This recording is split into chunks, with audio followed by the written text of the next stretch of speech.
Salut! Deuxième vidéo de préparation. Celui-là, ça va être le item loadout. C'est sûr que quand on commence le jeu, on a moins besoin d'items. Mais là, rendu endgame, vu qu'on ramasse plus de petites plantes par terre on peut se permettre de bien remplir nos items puis d'amener des trucs pratiques pour survivre. Donc, je vais vous les passer, là, ceux que j'amène. La max potion. Ça, c'est une potion qui se prend très rapidement puis qui remplit toute ta barre de health. Ancient Potion, je l'amène à cause qu'elle fait la même chose, mais aussi elle monte ton stamina.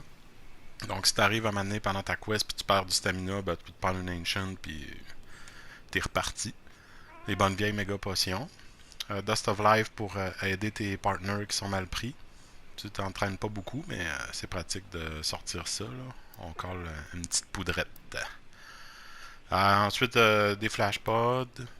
Euh, les bons vieux pièges. Hein? Ça, il faut absolument apporter ça. Là. C'est essentiel là, quand on se met à chaîne les pièges. Euh, des barils, bien sûr. Ça ici, c'est pour crafter des max potions. Méga nutriments et mandragora. Ça prend ça là, si tu veux te crafter des méga potions. Des max potions, pardon. Farcaster pour retourner au camp quand t'as encore le thread du monstre. Là. Important. Ça, c'est des items que tu peux acheter là, au vendeur.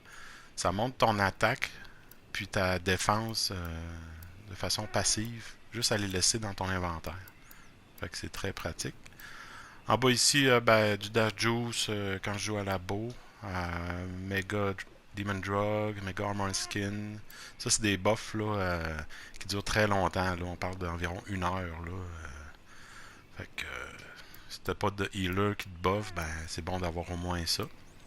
Puis ça, c'est pour tout le poison, Elemental Blight, du beef jerky quand tu bleed. Fait que je vais vous montrer un peu comment ça marche dans la max potion. Là. Si vous trouvez que vous cartez beaucoup et que vous n'avez pas ça dans votre inventaire, ben, ça peut vraiment vous aider. Là. Je vais comme m'arranger pour perdre du health. Paf. Là, vous voyez, là, ma barre, c'est comme si j'étais critical, là, en train de crever. Et là, une max potion. Tonks. J'étais correct. Alors, pour ceux qui connaissaient pas ça, là, c'est vraiment, vraiment, vraiment pratique. Là. Si vous voulez survivre, là, allez-y avec des max potions là, tout le temps devant l'inventaire.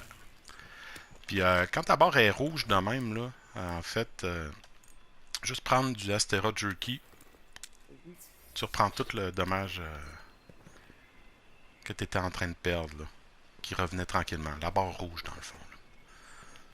Ensuite, il y a les Quick Craft, hein, qui sont ici.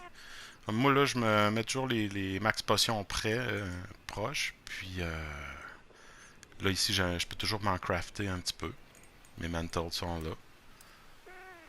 Puis t'as tes ammo là, ici là, pour les crafter. Là. Fait que ça, la roulette, sûrement que vous le saviez déjà. C'est pas mal essentiel. Il y a une dernière petite affaire là, avec les items. Quand on regarde là, tes item pouch, puis qu'on fait triangle, tu peux décider là, ce que tu veux qu'il soit affiché dans ta barre là, en bas d'item quand tu es une quest. Fait qu'au lieu d'avoir juste le maudit Capture Net, là tu te mets à fouiller dans tes affaires, mais tu peux t'organiser tous les items que tu aimes bien avoir. Moi, c'est mes pièges que je mets surtout ici là, pour les sortir là, rapidement. À part de ça, dans les petits détails, peut-être pour un healer. Un healer, là, c'est.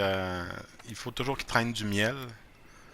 Vous voyez, là, j'ai un petit set de heal ici. Traîne des potions normales, puis du miel, pour pouvoir se crafter des méga potions. Parce que ça, c'est ça qu'ils utilisent pour healer les autres là, avec wide range.